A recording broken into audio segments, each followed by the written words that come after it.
Hi Nishant. చెప్పు. So ఇప్పుడు అది చెప్పాను కదా, ఆల్రెడీ డిస్కస్ చేశాను కదా, బ్యూటిఫుల్ మైండ్స్ అనే దాని మీద చిన్న పాడ్కాస్ట్ సిరీస్ లాగా చేయాలి, మనకి తెలిసిన ఫ్రెండ్స్ నుంచి చేయాలని చెప్పేసి చేస్తా ఉన్నాను. సో దాని మీద జస్ట్ నిశాంత్ నాకు ఎలా తెలుసు, ఎలా ఎస్ఆర్టీఆర్లో పరిచయము ఏంటి అనేది చూసుకున్న పర్స్పెక్టివ్తో కొన్ని పాయింట్స్ చెప్తా ఉంటాయి. బేసిక్గా నిశాంత్ అనేది నాకు మామూలుగా మెయిన్ ఏంటంటే రాజీవ్ ద్వారా నువ్వు నాకు బాగా వచ్చింది అనమాట.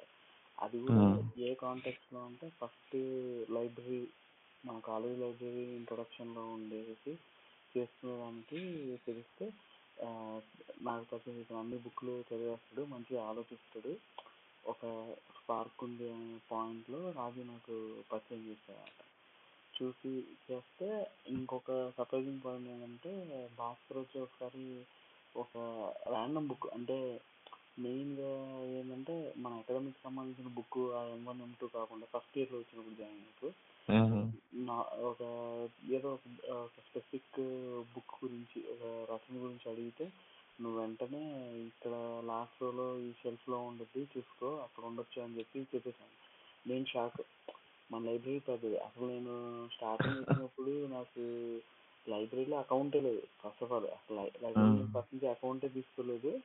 కానీ ఆ లైబ్రరీలో ఏవి ఎక్కడ ఉన్నాయో తెలియడం పక్కన పెడితే అసలు 5th ఫ్లోర్లో జర్నల్ ఉంటాయని, అక్కడికి మనం జర్నల్స్ చదువుకోవచ్చని, ప్లస్ ఇంకోటి కంప్యూటర్ నుంచి కూడా జర్నల్స్ మనం డౌన్లోడ్ చేసుకొని ప్రింట్అవుట్ కట్టగా తీసుకోవచ్చు అనేది అసలు నాకు తెలియదు. పాత జర్నల్స్ ఎక్కడ ఉంటాయి, IEEE జర్నల్స్, మిగిలినవి ఈ జర్నల్స్ ఏంటి, అవన్నీ కూడా మీకు ఫస్ట్ నుంచి ఐడియా ఉండేది. నేను ఈ ద్వారా తెలుసుకున్నాను. అసలు పైన ఫ్లోర్లో ఫస్ట్ ఫ్లోర్ ఒకటే నాకు తెలుసు, ఆ పైకి వెళ్ళాల్సిన విషయం కూడా తెలియదు నాకు అసలు.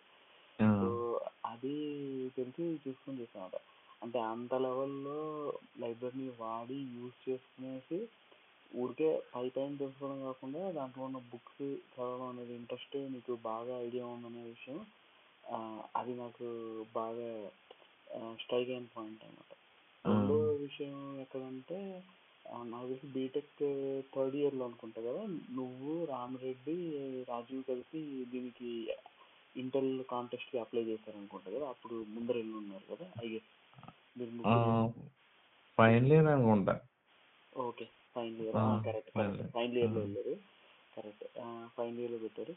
ఇంకొక పాయింట్ ఏంటంటే మెయిన్ నువ్వు రాజీవ్ అసలు రాకెట్ ఎలా తయారు చేయాలి వాటి మీద ఫుల్ డిస్కషన్ చేసి సీరియస్గా ఎక్కువ థింగ్స్, దాని ప్రాక్టికాలిటీస్, ఇంప్లిమెంటేషన్ అన్నీ చూసేసి చేయడం దాని మీద అలాగే బాగా తెలుసు అన్నమాట. మొత్తం తీసుకుని లైవ్లో బుక్ కావాలన్నా హెల్ప్ తీసుకోవడం, లేకపోతే ఏమైనా అడగాలన్నా, ఏమైనా ఇన్ఫర్మేషన్ కావాలన్నా ఇది చూడు, ఈ పాయింట్స్ బాగుంటాయని తెలిసే పాయింట్ మీద బాగా అయితే. ఇంకొకటి ఏంటంటే ఇది చూడంగానే మామూలుగా ఏంటంటే ప్లెజెంట్ పర్సన్. అంటే నేను ఎప్పుడు కూడా డిఫరెంట్ మాడ్యులేషన్ నేను ఎప్పుడు చూడలేదు. అంటే ఎక్కువ చిరాకు పడ్డట్టు కానీ, చికాకు పడ్డట్టు కానీ, లేకపోతే కోపంగా కానీ ఎప్పుడు ప్లెజెంట్గా, మోడరేట్గానే, అట్లీస్ట్ నాకైతే ఆ ప్రెజెన్సే కనిపించింది. నేను ఇంట్రెస్ట్ అయిన టైంలో కానీ అంతా కూర్చొని డిఫరెంట్ పీపుల్ క్లోజ్గా ట్రావెల్ చేసినప్పుడు మిగిలిన అన్నీ చూసాను. కానీ మెయిన్ థింగ్ ఆల్మోస్ట్ ఎప్పుడు ప్లెజెంట్గా ఉండే పర్సన్స్ కింద అలా చూసాను. ఇంకోటి ఏంటంటే థింకింగ్ సైడ్లో ఒక లెవెల్ ఆఫ్ డెప్త్ ఉన్న థింకింగ్, ఏదైనా ఆలోచించి చేసేది, చూసేది అని చూసుకోవడానికి నాకు తెలిసినంత వరకు అది ఐడియా ఉంది. So first before to start anything, మీకు బుక్స్ పట్ల ఎందుకు అంత ఇంట్రెస్ట్, అంటే ఏంటి డీపర్ డెఫినేషన్ ఏంటి, ఎందుకు నేను అంత ఎంతూజియాస్టిక్గా చేస్తుంది, దాని గురించి ఏంటి అసలు, why do you like so much of reading and exploring things అనేది? ఏంటంటే చిన్నప్పటి నుంచి నేను బయటికి వెళ్ళడం చాలా తక్కువ. అంటే ఇంటి దగ్గర పెరిగాను. కాకపోతే ఏంటంటే స్కూల్కి వెళ్ళి రావడం ఇవన్నీ మామూలే, ఫ్రెండ్స్తో ఉండడం ఇవన్నీ జరగడం. కాకపోతే ఏంటంటే ఇంటర్నల్గా నేను ఏంటంటే ఎక్కువ చదవడానికి ప్రిఫర్ చేసాను అన్నమాట. చిన్నప్పటి నుంచే. దాంతో నాకు తెలిసి నేను 3rd క్లాస్ నుంచి న్యూస్ పేపర్ చదవడం, న్యూస్ ఆర్టికల్స్, అంటే మామూలుగా చిన్న చిన్న మన ఆ ఏజ్కి తగ్గట్టు అనమాట. ఏదో పొలిటికల్ కాకుండా నార్మల్ చిన్న చిన్న విషయాలు ఉంటాయి కదా, అలాంటివి చదువుకుంటూ ఉండడం, స్టోరీస్ చదవడం అలా అలవాటైపోయింది. ఎప్పుడూ లైబ్రరీ చూడలేదు. బట్ ఏంటంటే చిన్నప్పటి నుంచి న్యూస్ బాగా వినడం గానీ ఓకే. సో రీడింగ్ అనేది ఒక హ్యాబిట్ లాగా ఉండేది. నెక్స్ట్ అప్పుడే ఇంకా ఒక ఏజ్ ఊహకు వస్తుందనగా టీవీ మీద అట్రాక్ట్ అవ్వడం. సరే బయటికి వెళ్ళి అంటే స్పోర్ట్స్ అనేది నాకు కొంచెం చాలా తక్కువ. ఓకే. దానివల్ల ఏమైందంటే ఫ్రెండ్స్తో ఉండేటోడిని ఉండాల్సిన టైంలో. మా టైం ఇంకా టీవీలో ఉండడం, లేకపోతే న్యూస్ ఇవి చూడడం. నెక్స్ట్ ఏంటంటే బుక్స్ ఉండే ఇంట్లో. ఓకే. ఏదో డాడీ ఏదో కార్ల్ మార్క్స్ లేకపోతే ఇంకో ఆర్టికల్ బుక్స్ ఉంటాయి కదా, వాళ్ళు ప్రింట్ చేసినవి వస్తూ ఉండే అనమాట ఇంటికి, మ్యాగజైన్స్. ఏ ఏజ్ లో చదివేవాళ్ళు అవి? అవి వచ్చేటప్పటికి 8th 9th 10th టైంలో. అలా ఏంటంటే వాట్ ఈజ్ వాట్ అనేది తెలిసేది అనమాట. మరీ ఖాళీగా ఉండి ఏం బోర్ కొట్టేసేది. ఓకే. కొంచెం ఏంటంటే ఆ టైంలో మా ఆర్టికల్స్ వచ్చాయి, బుక్లెట్స్ వచ్చాయి అనమాట, ఒక 30 pages అలాగా. Okay. Okay. Communist articles booklets వచ్చేవి, అవి చదవడం. నెక్స్ట్ ఇంకా న్యూస్లో కొంతమంది ఇది ఏంటంటే నేను అనుకోకుండా అట్రాక్ట్ అయినాయి అనమాట. నీకు న్యూస్ ఏం కాకుండా ఓన్లీ కొన్ని ఏంటంటే జనరల్గా ఇస్తూ ఉంటారు టాపిక్స్. ఓకే. గవర్నమెంట్ ఇష్యూస్ కాకుండా నార్మల్ టాపిక్స్ కొన్ని మిడిల్ పేజ్లో ఇస్తాడు. ఓకే. ఇన్ఫర్మేషన్ ఉంటుంది, సోది ఉండదు, చెత్త ఉండదు. స్పిరిచువల్గా కానీ లేకపోతే నార్మల్ విషయాలు, ఇప్పుడు యూనివర్సల్ విషయాలు కానీ. నెక్స్ట్ బుక్లెట్స్ వస్తుంటాయి ఎవ్రీ వీక్. ఇలాంటి బుక్లెట్స్ ఇవన్నీ చదువుతుండగా ఇంకా పెరుగుతూ ఉండే తప్ప ఇది చెత్త విషయాలు కాదనమాట. ఏంటంటే అవి బాగా ఎప్పుడైనా సరే న్యూస్ పేపర్లో మిడిల్ సెంటర్లో మనకి కంపల్సరీ ఎడిటోరియల్ కాన్సెప్ట్స్ ఇస్తూ ఉంటాడు. స్పిరిచువల్గా లేకపోతే నార్మల్ టాపిక్స్ మీద, యూనివర్సల్ టాపిక్స్ మీద ఇస్తూ ఉంటాడు. ఓకే. అప్పట్లోనే చదివేసాడు 8th 9th టైం? 8th నుంచి ఇంకా అవే. ఓకే. దాని తోడు అప్పట్లో ఇప్పుడు ప్రొఫెసర్ నాగేశ్వరరావు ఉన్నారు కదా, ఐడియా ఉన్నారు నీకు? తెలుసు.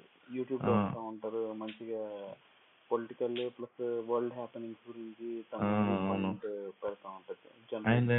ఆయన సివిల్ సర్వీసెస్ కి డిస్ట్రిక్ట్ ఎడిషన్ లో వచ్చేది అన్నమాట. ఏంటంటే ఏజ్ పెరిగేటప్పటికి నేను ఇంటర్ ఇంక ఈ టైంకి వచ్చేటప్పటికి ఇంకా ఆయనది ఆర్టికల్ చదవడం వల్ల నాకు నేషనల్ అసలు ఏంటి, మన నేషనల్ అంటే ఏంటి, ఇవన్నీ నేర్పింది ఆయనే. ఐడియా ఆయనే నేర్పించడం జరిగింది అనమాట. నేషనల్ ఇష్యూస్ అంటే ఏంటి, నేను అంటే ఇంట్లో ఆల్రెడీ నాకు ఆ పొలిటికల్ ఈ విషయాల గురించి కొంచెం డిస్కస్ జరుగుతుండేది న్యూస్ చూస్తున్నప్పుడు. అంటే నేను 11th 12th వచ్చేటప్పటికి ఇంట్లో డిబేట్స్ జరుగుతూ ఉండే అనమాట. ఓకే. ఆ ఏజ్ లో నీకు ఆ టైంలో పొలిటికల్ గా ఐడియా ఉండిందా అసలు? పొలిటికల్ గా అదే ఆ టైంలో ఈయన ఎవరో professor Nageswararao. Next age gap పెరిగే కొలది కొన్ని విషయాలు అట్రాక్ట్ చేస్తూ ఉంటాం మనల్ని. కొంతమంది వ్యక్తులు, కొంతమంది ప్రభావం ఉంటది. ఇప్పుడు ప్రణబ్ ముఖర్జీ ఐడియా ఉన్నారుగా, ఆయన మాత్రం నాకు ఎప్పుడు పర్టికులర్ గా కనిపించేవాడు అనమాట. న్యూస్ పేపర్ చూడగానే సరే కాంగ్రెస్ అనగానే ఏదైనా ఇష్యూ రాగానే ప్రణబ్ ముఖర్జీ కనిపించేవాడు, ఎవడు కనిపించేవాడు కాదు. ఇంకా ఆయన మీద ఒక రకమైన ఇంట్రెస్ట్. ఇప్పుడు జగన్ అలాగే ఇంట్రెస్ట్, అప్పుడు ప్రణబ్ ముఖర్జీ అలా ఇంట్రెస్ట్ నాకు. అలా అంటే డీల్ చేసేస్తారు, ఏ విషయం అయినా సరే తేల్చి పక్కన పడేస్తారు. అంటే Pranab Mukherjee very respected thing. అంటే కాంగ్రెస్ లో ఉండడం పేరు కానీ ఈవెన్ బీజేపీ వాళ్ళు కూడా వాళ్ళకి అవసరమైనప్పుడు ఏమైనా సలహాలు కావస్తే కూడా they take it from him. So అంటే ఆయన కూడా ఓపెన్ గానే ఇచ్చేవాడు, ఇర్రెస్పెక్టివ్ ఆఫ్ పార్టీస్. మరీ ఎక్కువ పొలిటికల్ లైన్ లో బ్యాటింగ్ చేసేదానికన్నా కూడా యాక్చువల్ వర్క్ పరంగా, డీటెయిలింగ్ పరంగా తన స్పెసిఫిక్ గా ఉండేవాడు. నాకు ఇప్పటి లాస్ట్ 4-5 years లో తెలుసు అంతే తప్పించి పెద్దగా అంత ఐడియా లేదు. కానీ అప్పట్లోనే ఐడియా లేదు. ఈ ప్రొఫెసర్ నాగేష్ అంటే ఈ కమ్యూనిస్ట్ ఐడియాలజీతో స్టార్ట్ అయ్యావు. సో ఆ దానికి ఏంటి పునాది? సో ఎట్లా అంటే మీ ఫ్యామిలీ పరంగా అది వచ్చిందా దానిపై ఇట్లా ఇన్ఫర్మేషన్, లేకపోతే ఎట్లా? ఏంటంటే ఫస్ట్ ఆర్ నారాయణమూర్తి ఐడియా ఉన్నాడా? Correct, idea. మన చిన్నప్పుడు నాకు ఎక్కడ పోస్ట్ కనిపించినా ముందు ఆయన కనిపించేది అనమాట. ఓకే. తర్వాత నుంచి ఏమైందంటే ఇంటికి మ్యాగజైన్స్ వచ్చాయి అన్నాం కదా, 30 pages అలా మ్యాగజైన్ వచ్చేది వాళ్ళది. ఇప్పుడు రావట్లేదులే. సో ఆ మ్యాగజైన్ తీసుకొచ్చారు ఇంటికి.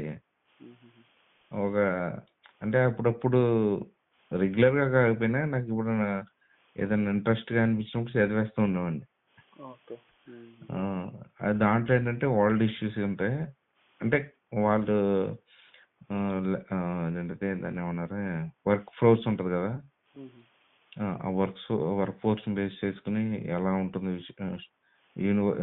వరల్డ్ వైడ్ గా ఎలా ఉంది, నేషనల్ వైడ్ గా ఎలా ఉంది, స్టేట్ గా ఎలా ఉంది, వాళ్ళ కాన్సెప్ట్స్ ఎలా యూజ్ చేస్తున్నారు, ఇలాంటి చిన్న చిన్న విషయాలు నాకు అప్పుడు అర్థమైన విషయాలు నాకు అర్థం చేసుకోవడానికి ట్రై చేసేవాడిని అంతే. నాకేంటంటే అప్పుడు దాకా యుఎస్ఏ అప్పులు చేస్తున్న విషయం తెలీదు. ఎప్పుడు నేను 10th లో ఉన్నప్పుడు అనుకుంటా, యుఎస్ఏకి మన ఇండియాకి అప్పటికి ఆంధ్రప్రదేశ్కి 2 లక్షల కోట్లు అప్పు ఉంది అనే విషయం అప్పుడు నాకు తెలీదు. అప్పుడే తెలిసింది ఈ కమ్యూనిస్ట్ మ్యాగజైన్ చూసినప్పుడు 2 లక్షల కోట్లు అప్పు ఉందని నాకు 10th class లో తెలుసు. అదే టైంలో గ్లోబల్ గా చూపించినప్పుడు యుఎస్ఏ కూడా అప్పులు చేస్తుందరా అన్న విషయం తెలిసింది. అలా అంటే ఆల్రెడీ చాలా అడ్వాన్స్ లెవెల్లో నువ్వు 10th class అప్పటికే అండర్స్టాండింగ్ చేసుకునేవాడు. మామూలుగా 7th 8th టైంలో, మన టైంలో నాకు తెలిసి అప్పుడు మా స్కూల్లో మాకు గుర్తున్న ఐడియా ఏంటంటే చంద్రబాబు నాయుడు జన్మభూమి కార్యక్రమం అని చెప్పి అటు ఇటు ఇటుకెళ్ళి మోయించేవాళ్ళు మా స్కూల్లో. నీకు అవసరం తెలుసు, నేను నేషనల్ సాంగ్ అనుకుని ఉన్నది. టీడీపీ సాంగ్ వస్తుంది కలిసి కదలండి తెలుగుదేశం కార్యకర్తలారని, అది నేషనల్ సాంగ్ ఏమో అని పాడించేవారు అన్నమాట స్కూల్లో. 5th class లో ఉన్నప్పుడు పాడించేవారు యాన్యువల్ ఫంక్షన్స్ కి వాటికి. జన్మభూమి కార్యక్రమం రిప్రజెంట్ చేయడానికి. సో బేసిక్ గా starting point entry reading into books. నువ్వు డైరెక్ట్ గా ఇవి పొలిటికల్ ఎంటిటీస్ వీటిల్లో లేకుంటే editorial pages, world view, world state of affairs తోనే స్టార్ట్ అయింది బేసిక్ గా న్యూస్ పేపర్ రీడింగ్. అది సో అప్పటికే నీకు మంచి కాంక్రీట్ అండర్స్టాండింగ్ ఐడియా ఏంటి ఏమేమి జరుగుతుంది అని చెప్పేసి ఇంట్లో కూడా వ్యూ పాయింట్స్ డిస్కస్ చేసేవాళ్ళు అయితే. సో దాని నుంచి ఎస్ఆర్కేఆర్కి ఎట్లా కాలేజ్ ఎలా స్టెప్ ఇన్ అయ్యావు, ఏంటి డెసిషన్ పాయింట్? ఏంటంటే 10th వరకు అందరిలాగే తెలుగు మీడియం నేను. ఏంటంటే బాగా చదివేటోడిని, అదర్ వ్యాపకాలు ఏమి ఉండేది కాదు. ఏంటంటే అప్ టు 10th వరకు ఏంటంటే ఒక వీడు చదివితే ఏదో వస్తుంది, స్కూల్లో ఏదో టాప్ 5 లో ఉంటాడు అన్నట్టుగా ఉండేది అన్నమాట. ఎప్పుడైతే కొన్ని సిచ్యువేషన్స్ అంటే ఎగ్జామ్స్ లో మాల్ ప్రాక్టీస్ చేసేటోళ్ళు కొంతమందిని చూసాక ఎవరి కోసం ఎంత కష్టపడి చదవాలనిపించింది. అంటే అంతే కదా, నేను మార్కుల కోసం కష్టపడి ఏదో టాప్ 5 లో ఉన్నాను చూస్తే ఇది ఎవడు. ఆ టైంలో ఏంటంటే నేను పోటీ పడతాను అనుకున్నవాడు కూడా, నాటితో నాకు పోటీ ఉంది అనుకున్నాడు కూడా మాల్ ప్రాక్టీస్ చేయడం చూసాను నేను ఒకే రూమ్ లో ఉండి ఎగ్జామ్ రాస్తున్నప్పుడు. ఇంకా నాకు చిరాకు వచ్చింది.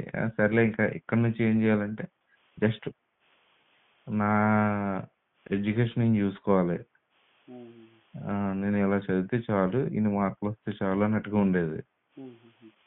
నేను అర్థం చేసుకోవాల్సిన కాన్సెప్ట్ ఏంటి, దాన్ని ఏంటంటే ఇంకా నేను ఇంటర్కి వచ్చేటప్పటికి ఏమైందంటే ఫ్రెండ్స్ మారుతారు కదా. 10th వరకు ఎలా ఉంటుంది, కొంచెం ఎంజాయ్మెంట్, ఒక అదొక ప్రపంచంలో ఉంటుంది. ఇంటర్కి వచ్చేటప్పటికి ఏంటంటే నాకు ఒక కొత్త ఫ్రెండ్ దొరికాడు. నాకు ఇంగ్లీష్ మీడియంలో వచ్చాను. English medium intermediate inter English medium. ఎలా ఉంది ట్రాన్సిషన్? ట్రాన్సిషన్ అంటే మామూలుగా లేదు. 2 months మాత్రం పెద్ద వీక్స్. ఎప్పుడు దెబ్బలు తినలేదు నేను ఎప్పుడు. ఆ టైంలో కొంచెం చాలా ఇబ్బంది పడ్డాను అనమాట. ఇబ్బంది ఉండేదిగా, చాలా ఇబ్బంది ఉండేదిగా. మ్యాథ్స్ లో ఏమర్థం కాదు కదా, మ్యాథమెటిక్స్ కష్టమే. ఫిజిక్స్ నాకు అదృష్టం ఏంటంటే అక్కడ సార్ మంచోడు అన్నమాట. సతీష్ కుమార్ అని ఉండేవాడు. పేరు గుర్తుండిపోయింది అది ఇప్పుడు కూడా. నాకు దొరికిన ఫ్రెండ్ పేరు కూడా సతీష్ కుమార్ అప్పుడు. అంటే నా బెంచ్ మేట్ ఉంటాడు కదా, వాడు ఏంటంటే నాకులాగా తెలుగు మీడియం నుంచి ఇంగ్లీష్ మీడియంలోకి వచ్చినాడు. ఇద్దరం కూర్చుని సరదాగా, వాడు న్యూస్ పేపర్ చదివేటాడు. అంత ఇన్ఫర్మేటివ్ తెలుసు కదా నీకు. ఇద్దరం కలిసి న్యూస్ పేపర్ చదివేటోళ్ళం పొద్దు మార్నింగ్. వాళ్ళు 5కి లేచినా వాడు హాస్టల్ వార్డెన్ తెచ్చుకున్నాడు అన్నమాట. ఆఫ్టర్నూన్ నిద్ర రాకుండా ఉండాలని ఆ న్యూస్ పేపర్లో, అరే ఇది చూసావు ఈ రోజు మనం డిస్కస్ చేసుకుందాం అన్నట్టుగా మాట్లాడుకునేవాళ్ళు, టైం పాస్ చేయడానికి చదువుతున్నట్టు. ఆ విధంగా కొంచెం రిలీఫ్ వచ్చింది నాకు ప్రెజర్ నుంచి.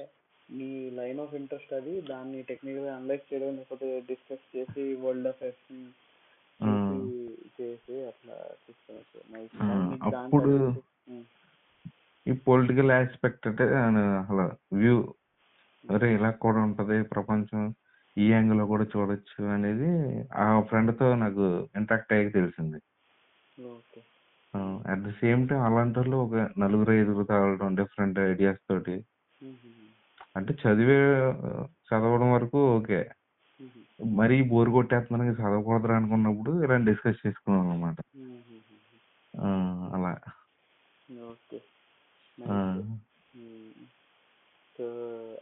ఇప్పుడు ఇంట్లో చిన్నప్పుడు చదివేవన్నీ తెలుగు బుక్స్ ఏనా? కార్ల్ మార్క్స్ గురించి కానీ లేకపోతే అవన్నీ తెలుగులోనే. Okay okay nice. సో ఈ ఇంటర్మీడియట్ ఇది అయ్యాక న్యూస్ పేపర్ చదివాక అందుకేనా నీకు లైబ్రరీలో అన్ని పుస్తకాలు అన్ని చూస్తే ఒక్కసారిగా అవన్నీ ఎక్సైట్ అయిపోయేసి మొత్తం ఎక్స్ప్లోర్ చేసేదనిపించిందా, లేకపోతే? అవునవును, చదవాలనిపించేది.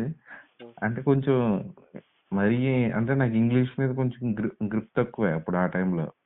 కరెక్ట్, ఫస్ట్ ఇయరే కదా కంప్లీట్ అయ్యి వచ్చేసి కొంచెం అయోమయం ఉండేవాడిని. Hello hello hello hello Ravi, వినిపిస్తుందా? వినిపిస్తుంది. అయోమయంలో ఉండేవాడిని. కాకపోతే ఏంటంటే ఆ టైంలో నేను, నీకు తెలిసే ఉంటుంది మాది స్పెషల్గా డి సెక్షన్ అని ఉండేది, ఓన్లీ ట్రిపుల్ ఈ వాళ్ళు. ఓకే ఓకే కరెక్ట్, మాది హెచ్ సెక్షన్. అవును, రాజు ఎలా పరిచయం నీకు? నువ్వు వేరే సెక్షన్ కదా అప్పట్లో. రాజు ఒకరోజు శనివారం వెళ్తున్నాను నేను. అంటే అప్పుడు నేను రిలేటివ్స్ దగ్గర భోజనం చేసేవాడిని అనమాట ఒక 6 months. సో ఆ టైంలో నేను రిలేటివ్స్ శనివారంలో ఉండేవారు. ఓకే సో నేను వర్షం నడిచి వెళ్తుంటే వాడే ఆపి సైకిల్ ఎక్కుతా వెళ్దాం అన్నాడు. సో ఆడే గుర్తు చేస్తూ ఉంటాడు, అరే నువ్వు నాకు ఎలా పరిచయం ఉన్నావు అని అడిగేవాడు. అరే మరి చాలా విచిత్రంగా జరిగింది అది, లవర్స్ ఎప్పుడైనా గుర్తొచ్చినప్పుడు ఇద్దరు నవ్వుకున్నాం అనమాట. అలాగా పరిచయం. తర్వాత సెకండ్ ఇయర్కి వచ్చాక అప్పుడు కలుసుకున్నాం కదా, వాడు గుర్తుపెట్టుకున్నాడు అన్నమాట. బయట మామూలుగా హాయ్ అంటే హాయ్ ఉండేది, కానీ ఆ టైంలోకి వచ్చేవాడు ఇంకా ఒకే దగ్గర కూర్చోవడం, ఇంకా కొన్ని విషయాలు టెక్నికల్ విషయాలు షేర్ చేసుకోవడం. తర్వాత పర్సనల్ గా అసలు వాడి ఇంట్రెస్ట్ ఏంటి, లేకపోతే నా ఇంట్రెస్ట్ ఏంటి, ఇలా. నెక్స్ట్ మురళిగాడు అక్కడ ఉండేవాడు కదా, కార్గోస్. ఓకే. అదే ఇలా కొంతమంది నువ్వు చటర్జీ నేను ఏంటంటే కాన్స్టెంట్ గా ఒక బెంచ్ లో కూర్చుంటాను కాదు. ఏంటంటే మనుషులు కొంతమంది ఉండేవాళ్ళు. అంటే క్లాస్ లో 60 మెంబర్స్ ఉన్నా ఒక 15 మెంబర్స్ మాత్రం పక్కాగా వాళ్ళతో ఉండడానికి ట్రై చేసేవాడిని. అవునవును. అంటే పెద్ద ఎక్కువ ప్రెజెన్స్ కనిపించకుండా సైలెంట్ గా ఉండేవాడు మామూలుగా ఉన్నప్పుడు అలా చూసుకునేదానికి. ఏదైనా అడిగి చెప్పినప్పుడు మాత్రం దాని గురించి నీకు తెలిస్తే మాత్రం మంచి క్లియర్ ఇన్ఫర్మేషన్ డీటెయిల్డ్ గా స్టెప్ బై స్టెప్ ఒక ప్రణాళిక పరంగా ఇచ్చేది. అంటే ఆ చెప్పే సమాధానంలోనే కొంచెం డిఫరెంట్ గా ఉండేది. అంటే పైన కాకుండా నీకు తెలిసింది లేయర్డ్ గా ఉండే వాటిని కూడా నువ్వు అలా చెప్పేసేవాడివి. అంటే అంటే టూ మచ్ గా నాకు తెలియనప్పుడు తెలియదు అని చెప్పడం బెటర్ కదా. అవును. లేకపోతే ఎవరిని చెప్తుంటే వినగలగాలి, నేర్చుకోవాలి. ఏంటంటే అంటే కొన్ని విషయాలు నేర్చుకోవడానికి ట్రై చేసేవాడిని.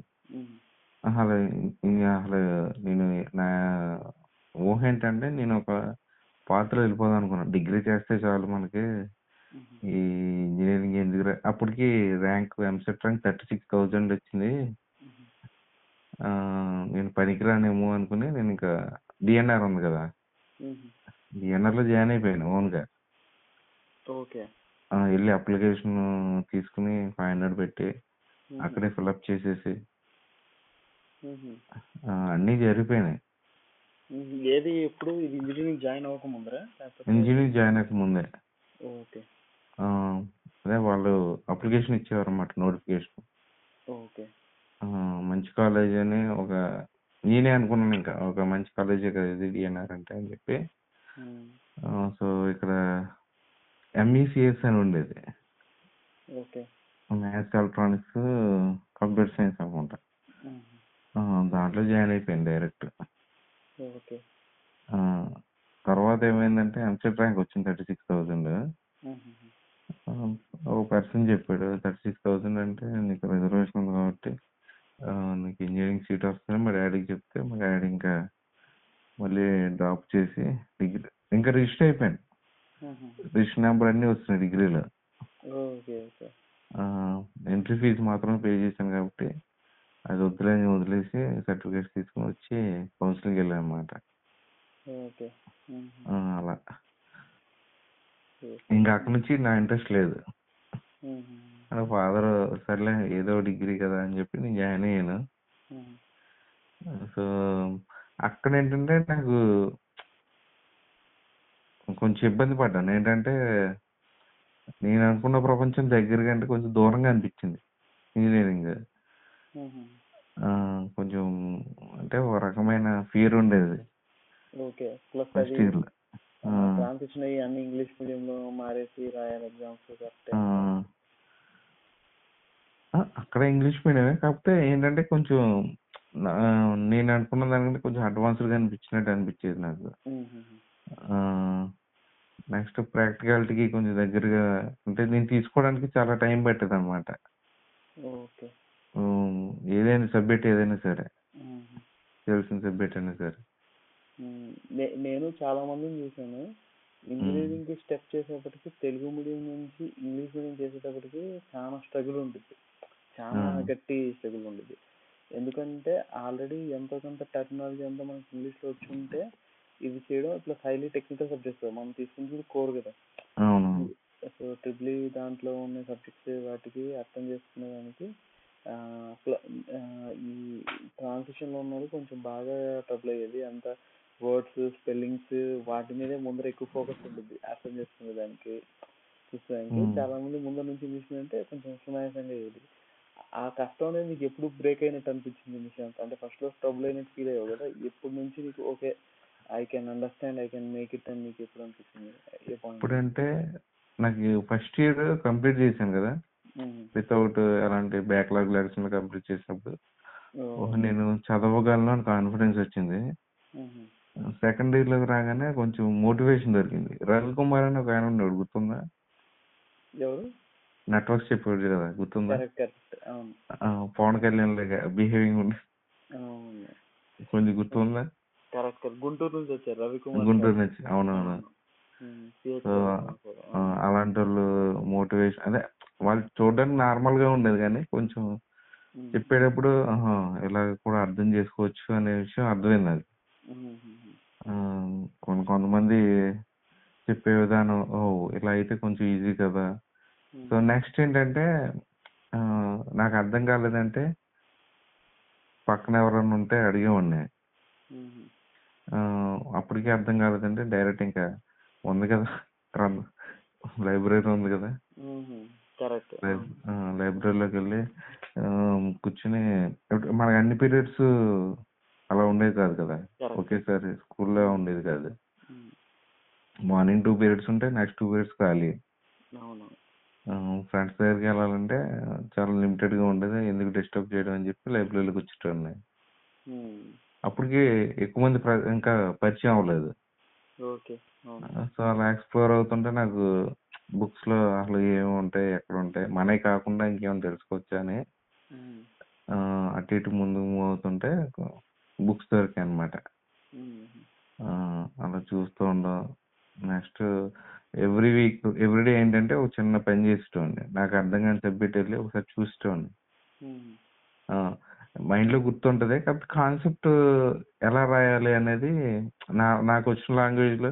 నాకు ఇంటర్లో ఏంటంటే కెమిస్ట్రీ సార్ ఒకడు ఉండేవాడు, రామిరెడ్డి సార్ అని. ఆయన చెప్పాడు, నీకు ఏ లాంగ్వేజ్ వచ్చి అనేది పక్కన పెట్టు, first of all line form చేయడం నేర్చుకోండి. ఎందుకంటే సబ్జెక్ట్ కి లైన్ ఫామ్ చేయడం అంటే ఇప్పుడు నువ్వు ఏదైనా డెఫినేషన్ ఓన్ గా రాయడం, లేకపోతే లాంగ్వేజ్ లైన్ ఫార్మేషన్ నీకు కాన్సెప్ట్ అర్థమైనప్పుడు ఎలాగైనా చేయొచ్చు అనే విషయాన్ని ఆయన అక్కడ నాకు చెప్పాడు అన్నమాట. నెక్స్ట్ నేను అదే వేలో రావడానికి ట్రై చేసాను ఇంటర్లో. ఆయన మార్క్స్ చేసినప్పుడల్లా నాకు చాలా హ్యాపీగా అనిపించేది. అంటే టెక్స్ట్ బుక్ లైన్ ఫార్మేషన్ నాకు చాలా డిఫరెన్స్ ఉండేది. గ్రామటికల్ మిస్టేక్స్ ఉన్నాయి ఏంటి అని చూసేవాడు కాదు. ఓన్లీ జస్ట్ వీడు దగ్గర నాలెడ్జ్ ఉందా లేదా, మ్యాటర్ ఉందా లేదా, దాన్ని బట్టి మార్కులు తక్కువేసిన, హాఫ్ మార్క్ లేకపోతే 1 మార్క్ తక్కువేసిన మిగతా వాళ్ళతో, కానీ నన్ను గుర్తించాడు అన్నమాట. విషయం ఉంది అన్నట్టుగా గుర్తించాడు. సో దానివల్ల నేను ఇంకా బెటర్గా ఎలా చేయొచ్చు అని ఆలోచించాను. సో అదే అప్లికేషన్ తీసుకొచ్చి సెకండ్ ఇయర్ నుంచి అప్లై చేసి మొదలెట్టాను. అందుకని మార్కులు తక్కువ వచ్చినా పట్టించుకున్నట్టు కాదు.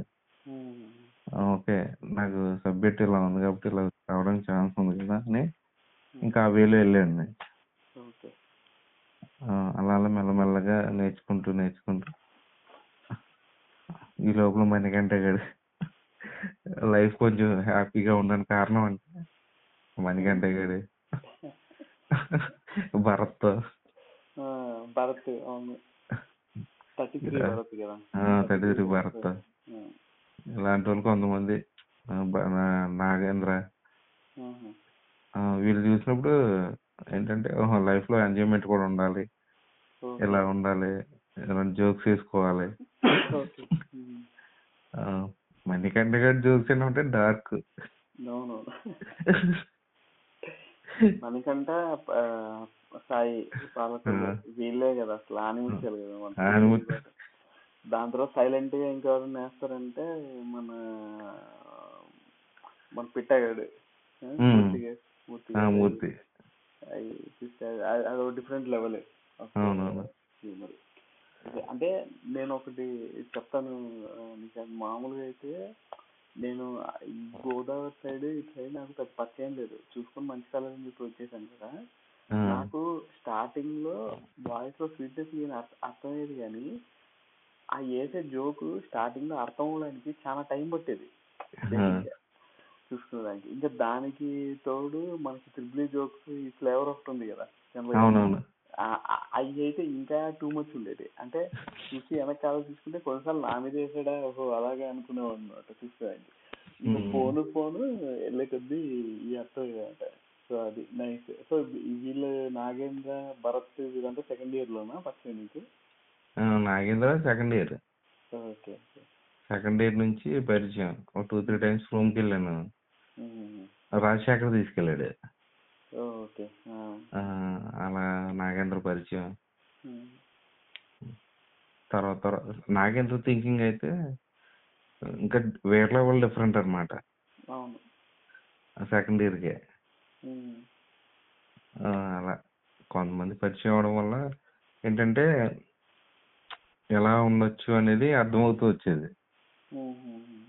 ఇలా తెలిసింది ఒకటే వే కాదు, తప్పుగా ఆలోచించాల్సిన అవసరం లేదు, ఇలా ఆలోచించడం కూడా ఒక వే కరెక్ట్ అయ్యి ఉండొచ్చు కదా అని ఒక ఆలోచన వచ్చేది.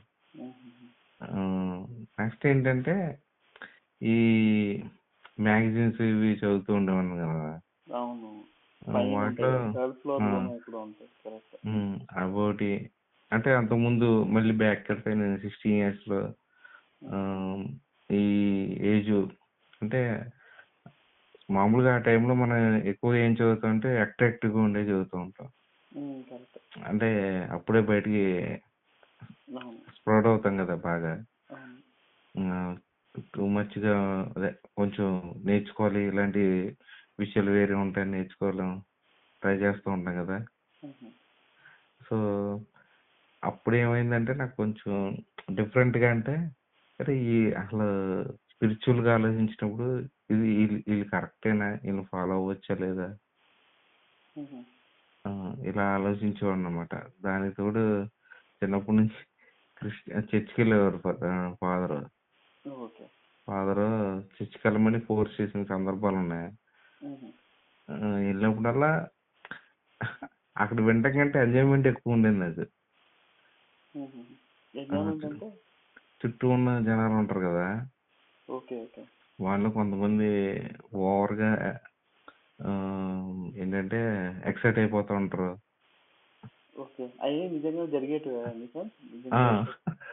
ఓవర్గా ఎక్సైట్ అయిపోవడం అంటే ఫీల్ అయిపోతూ ఉంటారు కదా. ఇప్పట్లాగే కాకుండా కొంచెం అప్పుడు థింకింగ్ వేరే ఉండదు, మొబైల్స్ ఏం లేవు.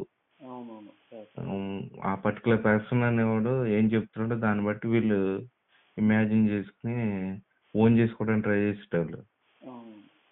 సో అదొకటి. నెక్స్ట్ కొంతమంది పాటలు పాడేటప్పుడు ఇలాగా ఏంటి వేలో ఆలోచించవచ్చా. నెక్స్ట్ నేను ట్యూషన్కి వెళ్ళేటోడిని స్కూల్ అయిపోయాక. అది అప్ టు 5th class వరకు ఇక్కడ శివాలయం ఉండేది. సార్ బ్రాహ్మణ్ అనమాట. మార్నింగ్ ఈవినింగ్ శివాలయంలో కూర్చోవడం. ఈ శివాలయం దగ్గరికి వెళ్ళేవాడు అంటే క్రిస్టియన్ అఫినిటీ ఉన్నప్పుడు శివాలయానికి ఎలా వెళ్ళేవాడు? అప్పుడు నీకేమి ప్రాబ్లం వచ్చేది కదా, ఇంట్లో అనేవాళ్ళు కదా? డాడీయే జాయిన్ చేశారు ట్యూషన్లో. అయితే ట్యూషన్లో నేను నాకు అలా అనిపించింది ఆయనే అనమాట. బిఫోర్ స్కూల్ జాయిన్ అవ్వకముందు అక్కడే ఫస్ట్ అలా నేర్చుకుంది. ఆయనే దగ్గరుండి నేర్పించడం. ఇంకా ఈ పేర్లు అవి చదవడం, నెక్స్ట్ దాంట్లో విగ్రహాలు ఇవన్నీ చూస్తూ ఏంట్రా ఈ పొజిషన్ ఏంటి, మళ్ళీ నేను చర్చికెళ్ళినప్పుడు ఆ పొజిషన్ ఏంటి, ఈ డిఫరెన్సెస్ అలా పెరుగుతూ వచ్చాయి అనమాట. నెక్స్ట్ కొన్నాళ్ళకి అర్థమైంది, ఓకే ఇది ఇలా ఉంటుంది సిచ్యువేషన్ రిలీజియస్ గా అని అర్థమైంది.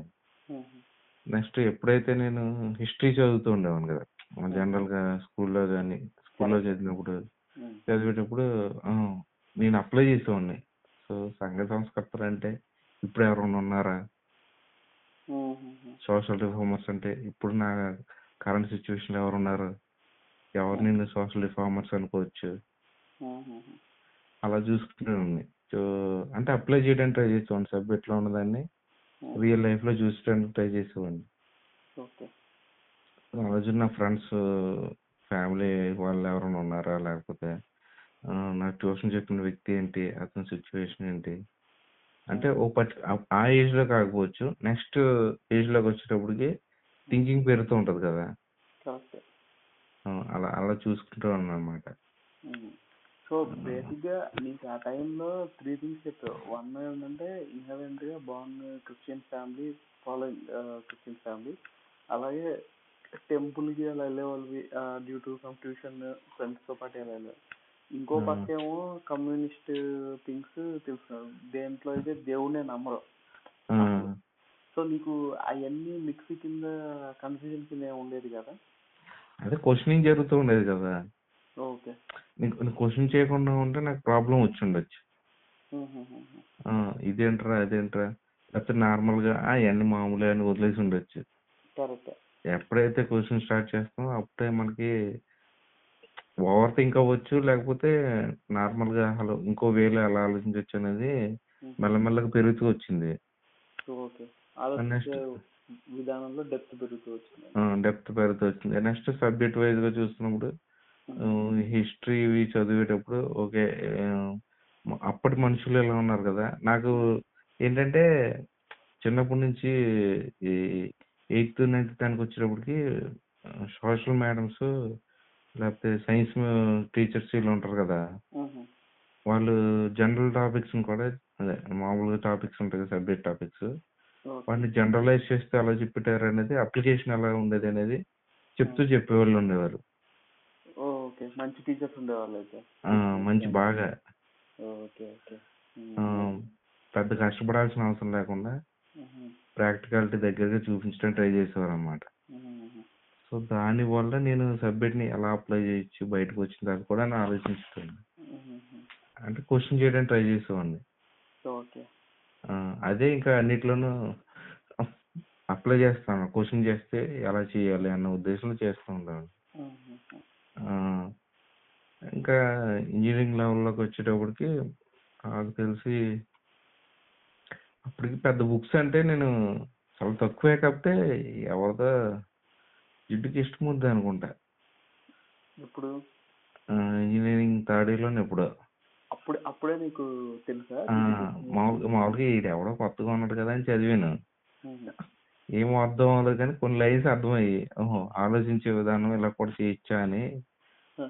అదేమో ఆ ట్రాన్స్లేటర్ తెలుగులో ఉంది బుక్. అది అదేంటంటే అది గ్రాంధికం కాదు, తెలుగు కాదు, అటు ఇటుగా ఉండేది. ఎవడో వెరైటీగా ఉంది అనుకున్నామండి. ఇల్లు కృష్ణమూర్తే కాకపోతే ఏదో వెరైటీ బుక్ అనుకుని చదివేటండి. అలా పరిచయం.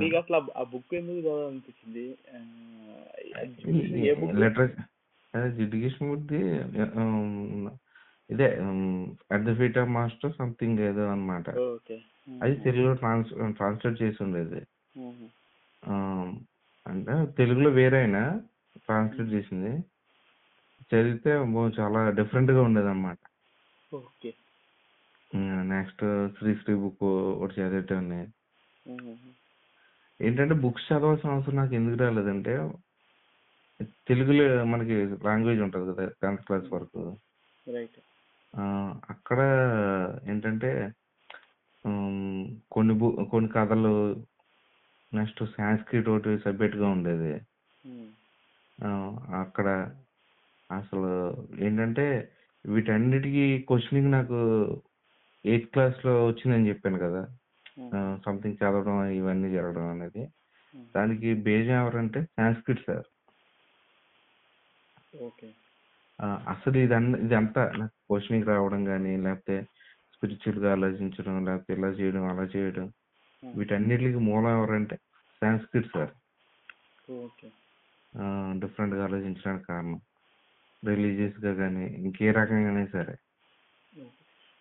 అడుగుతాను నిశాంత్, ఇప్పుడు నువ్వు స్పిరిచువల్ గా చెప్పావు కదా, నువ్వు ఆ టైంలోనే ఇంజనీరింగ్ టైంలో జిడ్డు కృష్ణమూర్తిని వీళ్ళని టచ్ చేసావు ఏదో ఒక ఫామ్ లో చూసుకునేసి. సో నువ్వు అర్లీ స్టేజ్ లో నీ స్పిరిచువాలిటీలో వీటిలో నేర్చుకున్నది నీ లైఫ్ లోకి ఆచరించింది ఏమైనా ఉందా ఇప్పుడు దాకా ఫాలో అవుతుంది, లేదా అట్లీస్ట్ దాని అది స్ట్రైకింగ్ పాయింట్ ఏమైనా ఉందా?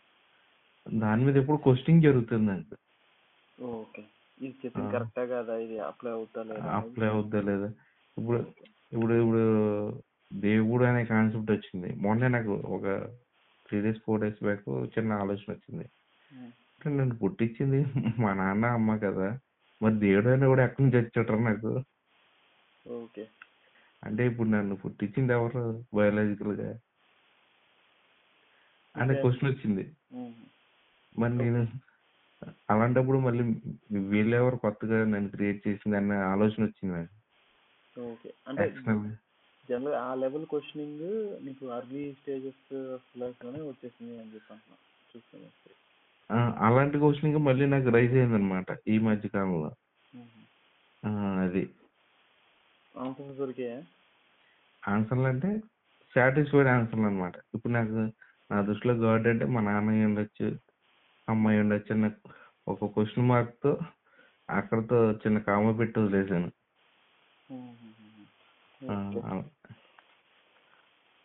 ఓకే. సో అలాగే ఉంది. సో ఈ రిలీజియస్ పరంగా నువ్వేమేమి ఎక్స్ప్లోర్ చేసావు? ఇంకేం ఎక్స్ప్లోర్ చేసావు? అంటే డౌన్ ద లైన్ కాలేజీలోనే కాకుండా గోయింగ్ ఫార్వర్డ్ ఇప్పటిదాకా తీసుకుంటే ఏమేమి ఎక్స్ప్లోర్ చేసావు? అసలు ఏమేమి తెలుసుకున్నావు? ఏమేమి చదివావు? రిలీజియస్గా అంటే నేను ఇప్పుడు క్రిస్టియానిటీ ఉందనుకో, అసలు దాంట్లో బుక్స్ ఉంటాయి. 2 టైప్స్ ఆఫ్ బుక్స్ ఉంటాయి. ఓల్డ్ టెస్టిమెంట్, న్యూ టెస్టిమెంట్ అని. సో ఈ ఓల్డ్ టెస్టిమెంట్ ఏంటి, న్యూ టెస్టిమెంట్ ఏంటి, అసలు ఎవరిది ఇది అని అంటే అప్పుడు ఇప్పుడు అంటే ఒక 25 ఏజ్ వచ్చేటప్పటికి సో దీంట్లో ఉన్నది డిఫరెంట్ పీపుల్, ఒకటి కాదు, ఒకటి గురించి ఒక 12 మెంబర్స్ చెప్పడం జరిగింది అనే విషయం అర్థమైంది నాకు. అంటే వాళ్ళ డిసిపుల్స్ ఉన్నారు కదా 12 మెంబర్స్. సో దాని నుంచి కాన్సెప్ట్ ఏంటనేది అర్థమైంది. అసలు ఆయనలా మనం బతకగలమా, జీసస్ లా మనం బతకగలమా, కనీసం 1 డే బతకగలమా అన్న కాన్సెప్ట్ లో నేను ఆలోచించేవాడిని. బతకలేమనే విషయం అర్థమైపోయింది. నిజమే, అది ఆ రేంజ్ లో బతకడం చాలా కష్టం.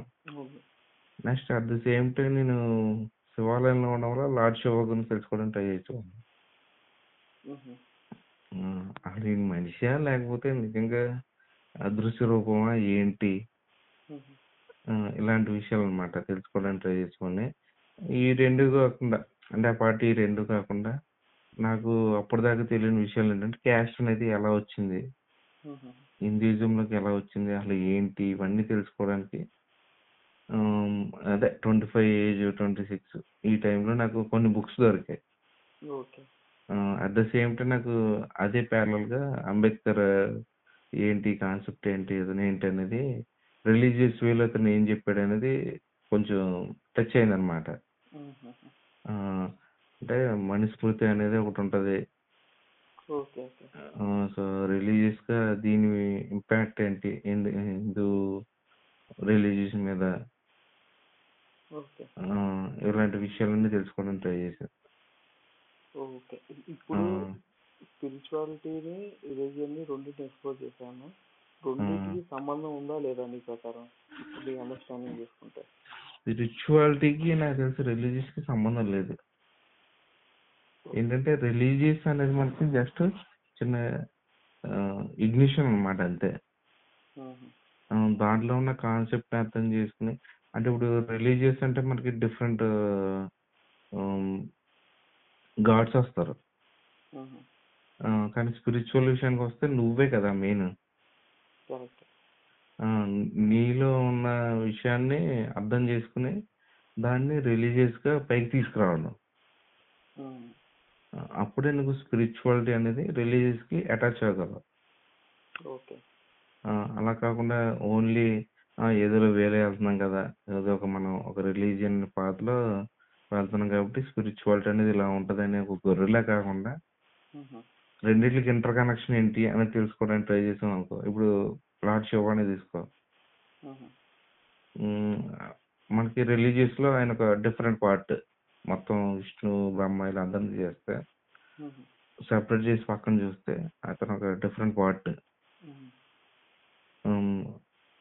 అతను యోగా చేస్తాడు, at the same time different గా అంటే తన ప్రపంచాన్ని సృష్టించగలడు, డిస్ట్రాయ్ చేయగలడు అనే విషయాన్ని అర్థమవుద్ది. అంటే ప్రశాంతంగా ఉండగలడు, ప్రశాంతతను కోల్పోతే ఎలా ఉంటది అనేది కూడా చూపించగలడు. ఇది స్పిరిచువల్ గా నెక్స్ట్ రిలీజియస్ గా కూడా. సో సో అంటే కనెక్షన్ ఉంటుంది, ఇంటర్ కనెక్షన్ వస్తుంది మనకి. అంటే స్పిరిచువల్ గా మనకి యోగా అనేది ఇంపార్టెంట్. సో అది మనల్ని ప్రశాంతంగా ఉంచుతుంది. అట్ ద సేమ్ టైం మనం ఏదైనా ఎక్స్ప్లోర్ అవ్వడానికి కూడా అవకాశం ఇచ్చే ఛాన్స్ ఉంటుంది. ఓకే. సో కానీ రిలీజియస్ లో మనకి అలా దొరకదు, ఓన్లీ ప్రశాంతత మాత్రమే దొరుకుతుంది. ఎక్స్ప్లోర్ అవ్వడానికి ఛాన్స్ ఉండదు రిలీజియన్ లో కూడా. మరి రిలీజన్ గురించి చాలా మంది కొట్టుకుంటూ ఉంటారు కదా, అది నిజంగా అది యూస్ఫుల్ అంటావా ఏంటి, దానివల్ల ఏమన్నా? నన్ను అడిగితే అది ఒక పొలిటికల్ ట్రిక్ అంటాను, లేకపోతే సోషల్ గా కొంచెం మైండ్ ట్విస్టింగ్ గేమ్ అంటాను. ఓకే. అంతే.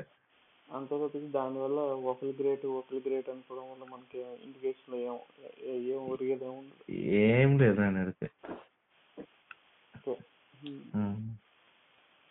నైస్. సో ఈ స్పిరిచువాలిటీలో జిడ్డు కృష్ణమూర్తి పేరు నువ్వు చెప్పావు, అదే పర్సన్ తను చెప్పేది, తను చెప్పిన పాయింట్స్ లో నీకు బాగా నచ్చిన పాయింట్స్ ఏంటి? అంటే అందరికి అర్థమైన విషయంలో చెప్పాలనుకుంటే సింపుల్ గా. అందరికీ అర్థమైన విషయంలో చెప్పాలనుకుంటే ఫస్ట్ ఆఫ్ ఆల్ నేనేంటో తెలుసుకోవాలి అంతే. ఓకే. అంటే నేనేంటో తెలుసుకోవడం అంటే నీకు ప్రజెంట్ సిచ్యువేషన్ లో నీకున్న మొత్తం నాలెడ్జ్ మొత్తాన్ని పక్కన పెట్టాలి. అంటే స్పిరిచువల్ గా ఉన్న నాలెడ్జ్ మొత్తాన్ని పక్కన పెట్టాలి. కుదిరితే డిమాలిష్ చేసుకోవాలన్నమాట. డిమాలిష్ చేసినప్పుడే అసలు నువ్వు నీ కాన్సెప్ట్ ఏంటి, నీ బాడీ ఏంటి, నీ మైండ్ సెట్ ఏంటి, దాని నుంచి నువ్వు తీసుకునే కమ్యూనికేషన్ ఏంటి అనేది అర్థమైపోతుంది నీకు.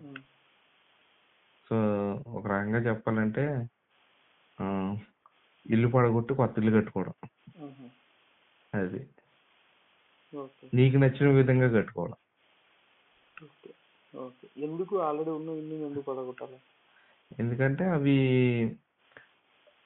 నీకు తెలియకుండా నేను ఒక వే నుంచి ఇంకో వేలోకి ట్విస్ట్ చేస్తుంది. అంటే నేను ఒక డైరెక్షన్ లో తీసుకెళ్తే ఆ డైరెక్షన్ కరెక్ట్ అనుకునే లోపల మళ్ళీ అదే వేలోంచి ఇంకోటి ఏదో యాడ్ అవుద్ది. అంటే ఒక విషయాన్ని ప్రతి దాన్ని నువ్వు ఏదైతే కరెక్ట్ అని నమ్మి వెళ్తా ఉంటావో ఏదో పాయింట్ లో ఎక్సెప్షన్ వస్తూ ఉంది, దాన్ని నువ్వు దాన్ని కూడా ఇంక్లూడ్ చేసుకొని ఇంకో డైరెక్షన్ లో ట్రావెల్ అవుతావు, రెండు కలుపుకొని.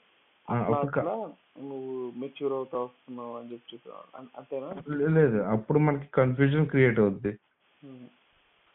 ఇప్పుడు ఎలా అంటే పర్టికులర్ గా గాడ్ ని పూజించామనుకో, లేకపోతే పర్టికులర్ పర్సన్ నువ్వు ఆరాధిస్తున్నావు అనుకో, సో ఎక్స్టెండ్ చేయడానికి ట్రై చేస్తున్నావు అనుకో, సో నీకు చిన్న ఏదైనా క్లారిటీ రాలేదనుకో, అక్కడ నీకు ఏమవుద్దంటే కన్ఫ్యూజన్ క్రియేట్ అవుద్ది.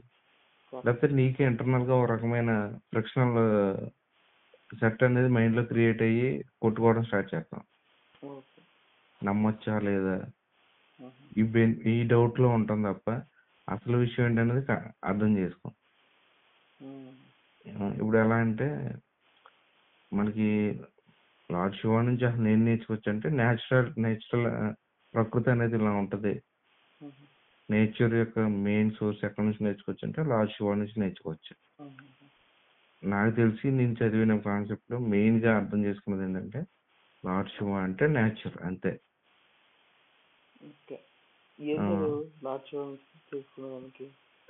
నేను అంటే 2-3 మ్యాగజైన్స్ చదవడం, అదే నెక్స్ట్ బుక్స్ ఏదైనా పురాణాలు కాదు, జస్ట్ నార్మల్ గా కొంతమంది ఆథర్స్ ఇది చదవడం ఇలాంటివి చేస్తున్నప్పుడు నాకు అర్థమైంది వాళ్ళు రాసిన ఎసెన్స్ ని చూసుకొని ఈ గంగ లేకపోతే పార్వతి ఇలాంతా యాక్షనల్ గా తీసేస్తే అసలు ఆ పర్టికులర్ పర్సన్ ఏంటి అనేది మనం అర్థం చేసుకున్నప్పుడు మన అంటే యాన్సిస్టర్స్ అతన్ని ఎందుకు తీసుకొచ్చారంటే మెయిన్ నేచర్ గురించి తీసుకురావడం జరిగింది. అంటే నేచర్ అనేది ఏ విధంగా బిహేవ్ చేస్తున్నది అని లార్డ్ శివలో చూస్తే తెలిసిపోద్ది మనకి.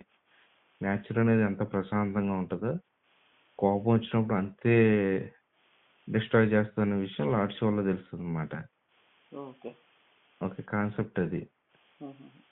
అందుకని మనం లార్డ్ శివని అలా ఆ వేలో చూడాలి అనే కోణం అర్థమైంది నాకు అప్పుడు. అంటే రోజు రోజుకి మనం తెలుసుకుంటున్న విషయాలు. నెక్స్ట్ ఇస్లాంకి వచ్చేటప్పటికి ఇస్లాం యొక్క గొప్పదనం ఏంటి, అసలు ఇస్లాం ఏంటి, ఏముంది తెలుసుకోవచ్చు అంటే అక్కడ ఉమెన్ రెస్పెక్ట్ చేయొచ్చు అనే విషయం తెలుసు ఫస్ట్. చేయట్లేదా? అసలు మెయిన్ కంటెంట్ ఏంటంటే ఉమెన్ రెస్పెక్ట్ అనమాట. ఇస్లాం చెయ్యాలని. నెక్స్ట్ నేచర్ని కాపాడుకోవాలి. అంటే ఉమెన్ అంత సెన్సిటివ్, నేచర్ అంత సెన్సిటివ్ అనే విషయాన్ని ఇస్లాం నేర్పిస్తుంది. నెక్స్ట్ బుద్ధిజం ఉందనుకో.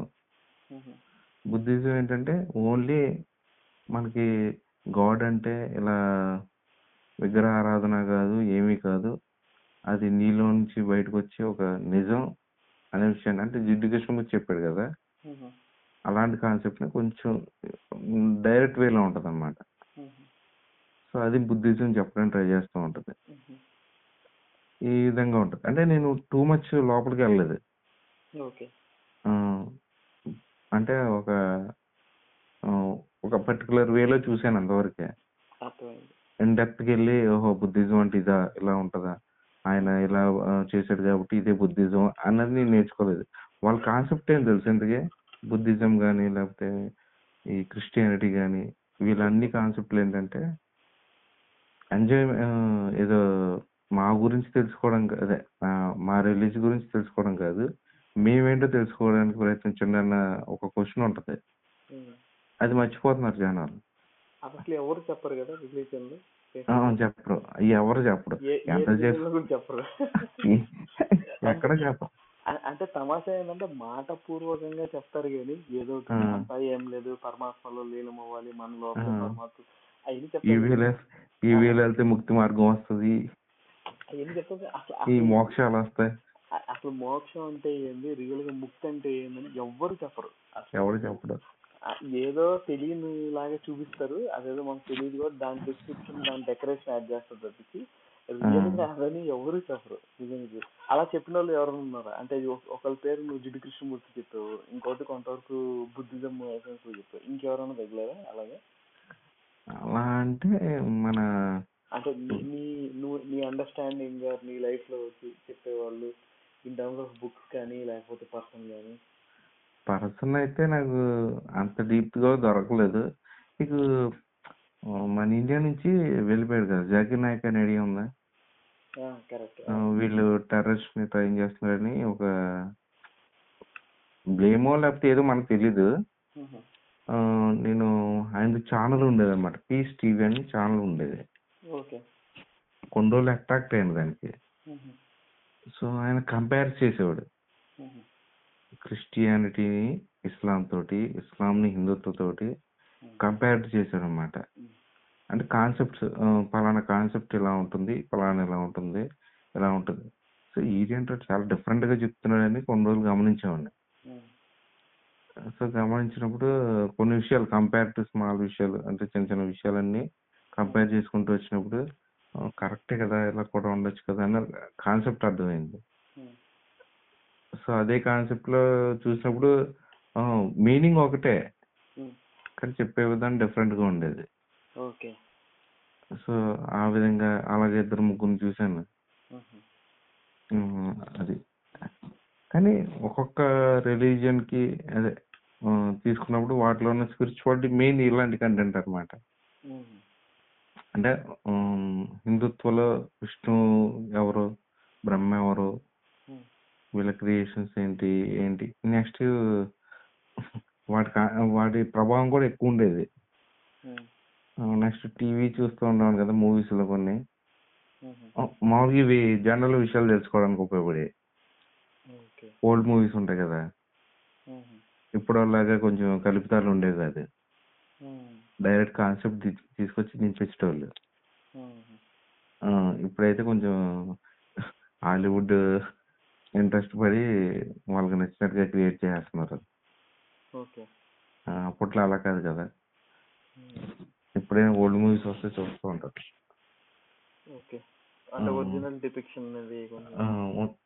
అంటే మరి టూ మచ్ కాకపోయినా ఒక 90% ఒరిజినాలిటీ దగ్గరగా ఉంటాయి. ఓకే 100% ఉండదు. ఓల్డ్ మూవీస్లో మనకి అర్థమయ్యే కాన్సెప్ట్స్. ఓకే సో అలా నైస్. దానికి తోడు మ్యాగజైన్స్లో ఇప్పటికే వస్తూ ఉంటాయి, రాస్తూ ఉంటారు మహాభారతంలో ఏం జరుగుతుంది. అది రిలీజియన్ కాదు, కాకపోతే అక్కడ కొంతమంది ఉంటారు కదా క్యారెక్టర్స్. సో వాళ్ళ ఎఫెక్ట్ ఏంటి, సొసైటీలో కూడా ఇప్పుడు వాళ్ళ ఎఫెక్ట్ ఉంది బాగా. అంటే ఎలాగా? అంటే ఈ మధ్యకాలంలో మనకి ఎక్కువైపోయింది పర్టికులర్ క్యారెక్టర్ని తీసుకొచ్చి ఎక్స్పోజ్ చేయడం.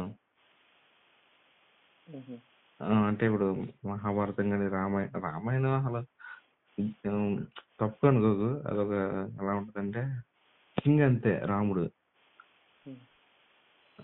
పవర్స్ ఉన్నాయి. లేకపోతే రావణాసుడితో యుద్ధం చేశాడు, రావణాసుడు ఏదో పవర్ఫుల్ పర్సన్. ఇవన్నీ తీసేస్తే అవి ఎక్స్టర్నల్ గా ఉన్న ఎడిషన్స్ అనమాట, ఎసెన్స్ లాగా అనమాట. ఇప్పుడు చికెన్ కర్రీ వండితే మనకి మసాలా వేస్తే ఒక ఫ్లేవర్ వస్తుంది, దానికి ఇంకోటి యాడ్ చేస్తే ఇంకో ఫ్లేవర్ వస్తుంది. నెక్స్ట్ బిర్యానీ చేసేటప్పుడు డిఫరెంట్ ఫ్లేవర్స్ అలా చేస్తాం. సో ఆ ఫ్లేవర్స్ అంటే ఆ పవర్స్ ఇవన్నీ ఇలా రూల్ చేసాడు, అలా రూల్ చేశాడు అనే విషయాలు పడితే ఆ క్యారెక్టర్ తీసుకున్నాం అనుకో ఏముంటుంది. నేను ఆ విధంగా ఆలోచించండి, వీళ్ళు పవర్ఫుల్ క్యారెక్టర్స్ కాకుండా నార్మల్ బీయింగ్స్ లో ఎలా ఉంటారు అనేది ఆలోచించండి. సో దానివల్ల విషయం ఈజీగా అర్థమయ్యేది. అది కాకుండా నేను వాళ్ళకి ఏదో పవర్స్ ఉన్నాయి ఏదో ఊహించుకుని చూసుకున్నాను అనుకో, నేను ఎలా ఉంటదంటే ఒక రకమైన భక్తి తెలియకుండా నాకు పుట్టుకొచ్చినట్టుగా ఉంటుంది. సో అందుకని నేను పట్టించుకున్నాను కాదనమాట, ఇలా ఆలోచించండి.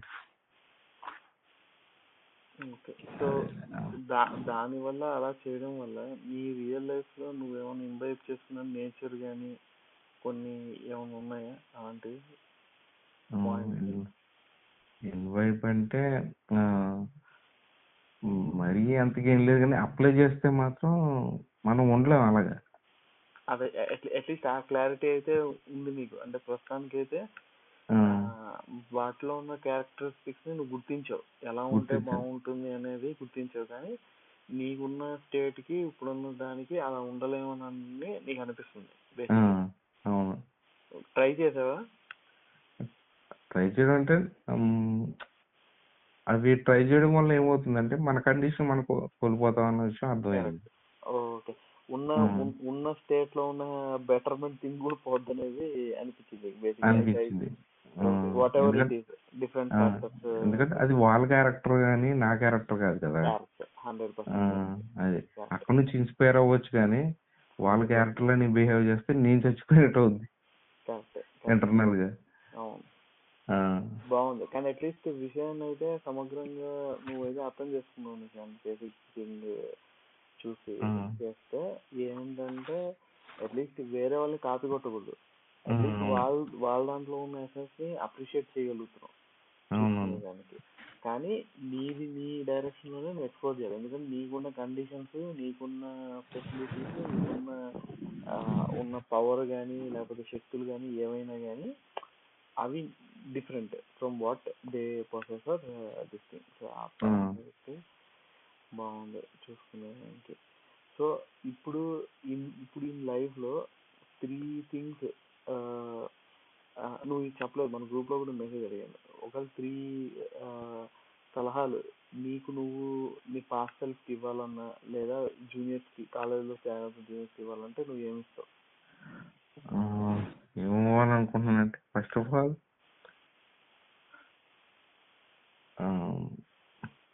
మీరు ఎవరైనా సరే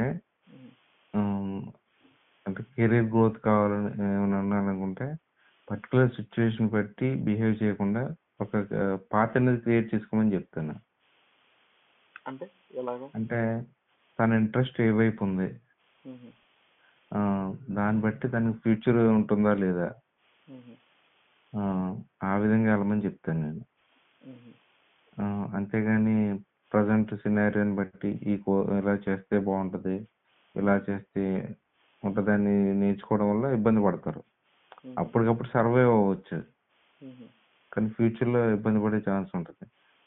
ఎందుకంటే వచ్చే కెరీర్ మొత్తం ప్రైవేట్గానే ఉంటుంది, గవర్నమెంట్ సెక్టర్ వైపు అసలు ఏం లేదు. నేనేం చెప్పాలంటే ఇంకొక 10 yearsలో మొత్తం గవర్నమెంట్ సెక్టర్లో జాబ్స్ ఉండవు. జాగ్రత్త, ఇప్పుడు మనం చేసే పాడ్కాస్ట్ సగం మంది గవర్నమెంట్ ఎంప్లాయీస్ ఫ్యూచర్లో రిక్రూట్మెంట్ అనేది పడిపోతుంది.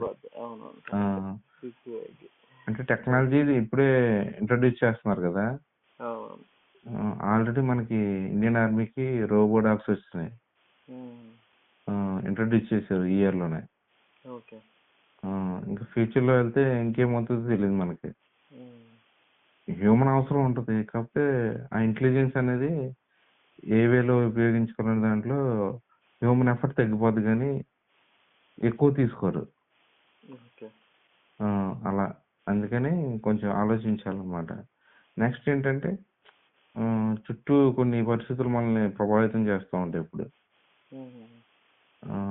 ఆ ప్రభావాలని ఎందుకు వస్తున్నాయనేది తెలుసుకోకుండా మనం ముందుకెళ్ళిపోకూడదు అనేది నేను అనుకుంటాను. లైక్ అంటే ఇప్పుడు ఒక పర్టికులర్ ఏజ్లో ఉన్నాడు, యంగ్ ఏజ్లో ఉన్నవాడిని ప్రభావితం చేయడానికి కొన్ని సోషల్ మీడియాస్ కానీ లేకపోతే మెయిన్ సోర్స్ కంటెంట్స్ ఉంటాయి కదా డిజిటల్గా. సో అవి వాళ్ళకి తెలియకుండానే వాళ్ళ మైండ్ని ఇన్ఫ్లుయెన్స్ చేస్తున్నాయి ఇప్పుడు. సో అది గమనించుకోవాలి అని చెప్పి చెప్తున్నా. ఎందుకంటే ఎడ్యుకేషన్ పరంగానే కాకుండా సొసైటీ నుంచి ఎలాంటి ఇంపాక్ట్ పడుతుంది అనేది కూడా గమనించాలని చెప్తాను నేను. అవేం తెలుసుకోకుండా ముందుకెళ్ళిపోతాను ట్రై చేసాం అనుకో, ఎక్కడో దిక్కున నీకు తెలియకుండా వాటి ఇన్ఫ్లుయెన్స్ నీ మీద పడుతుంది. అది ఏ విధంగా అయినా సరే, రిలీజియన్ కావచ్చు, క్యాస్ట్ కావచ్చు, టెక్నికల్ కావచ్చు, నీకు తెలియకుండా నువ్వు కూరుకుపోవడానికి ట్రై చేస్తుంటావు. నీ కెరీర్ గ్రోత్ బాగుండొచ్చు, కానీ నువ్వు ఆలోచించే విధానంలో ఇంకా ఓల్డ్ మోడల్కి వెళ్ళిపోవడానికి ఛాన్స్ ఉంటుంది. లేకపోతే అసలు నువ్వు థింక్ చేసి అప్పటిదాకా నువ్వు ఉన్న వేని, అంటే నీ కెరీర్ అనేది నీకు పర్సనల్ అయి ఉండొచ్చు, కానీ పర్టికులర్ పర్సనల్ విషయానికి వచ్చాయనుకోండి, ఫ్యామిలీ ఏదైనా ఉంటుంది. సో ఆ ఫ్యామిలీ ఫార్మేషన్లో నీకు చాలా ఇంపాక్ట్ పడవచ్చు అనమాట. సో ఇలాంటివన్నీ జరుగుతూ ఉండడానికి ఛాన్స్ ఉంటుంది. కాబట్టి నేను ఆ విషయాలు తెలుసుకోవడానికి చూడమంటాను. అలా. నెక్స్ట్ ఓకే, ఇప్పుడు ఉన్న సిచ్యువేషన్ ఏంటంటే ఆపర్చునిటీస్ అనేవి వచ్చే వరకు వెయిట్ చేద్దని చెప్తాను నేను. నీకు ఒకవేళ నీకు ఏదైనా ఐడియా ఉంటే దాన్ని ఇంప్లిమెంట్ చేయగలవని అనుకుంటే ఇంప్లిమెంట్ చేయమని చెప్తాను. అది చిన్నదైనా పెద్దైనా.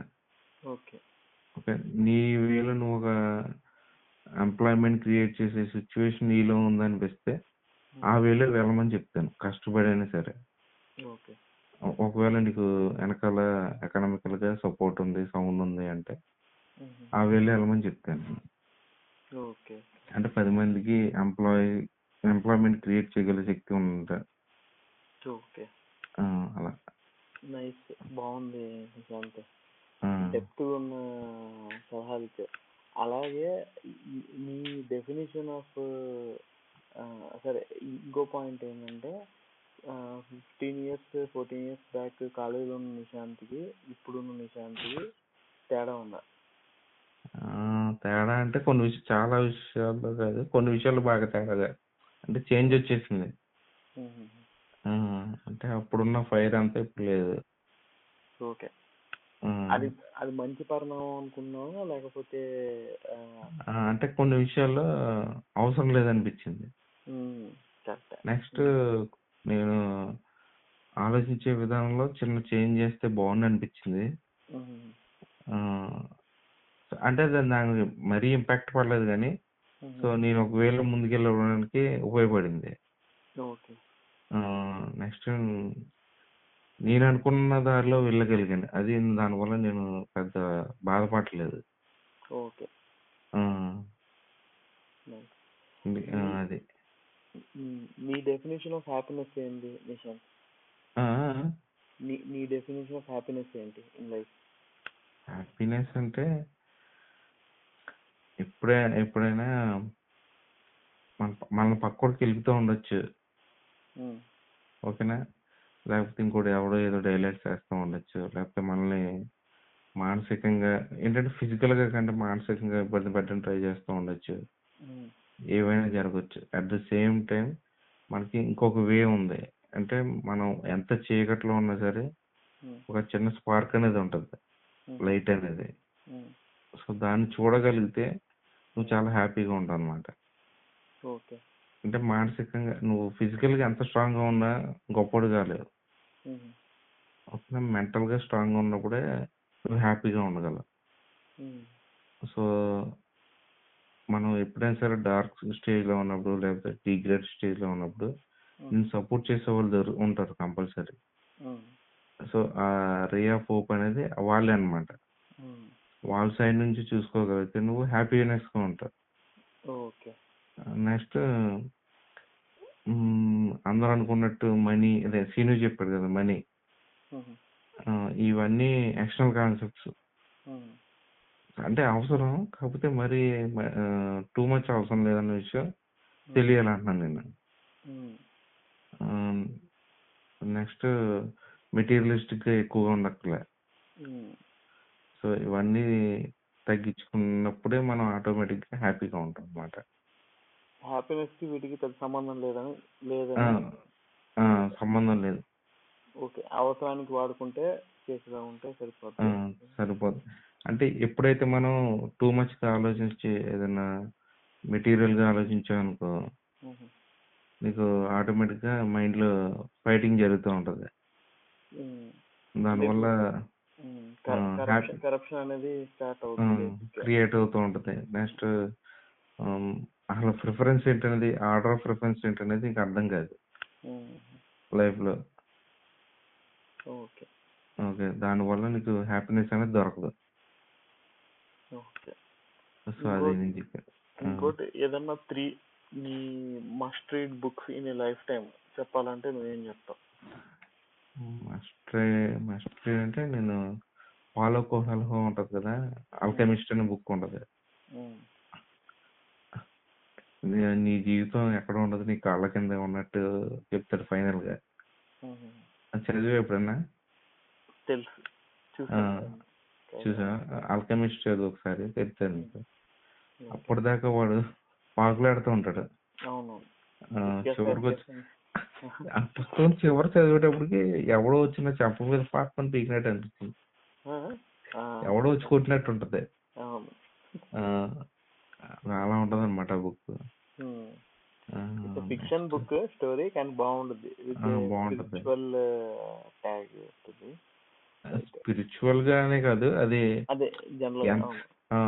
ఒక రకమైన విధానంలో ఉంటది. నెక్స్ట్ జిడ్డు కృష్ణమూర్తి బుక్, అదే మాస్టర్ టు ఫీట్ సంథింగ్ ఏదో ఉంటది కదా, ఏముంది అది లోటస్ ఫీట్ ఏదో కదా బుక్ టైటిల్ మర్చిపోయాను ఇప్పుడు, కానీ ఆ బుక్ ఒకటి, అదొకటి బాగుంటది. ఇంకోటి ఏంటంటే ఇంకా ఉన్నాయి, గుర్తు రావట్లేదు. తెలుగులో శ్రీశ్రీది ఏముంటది,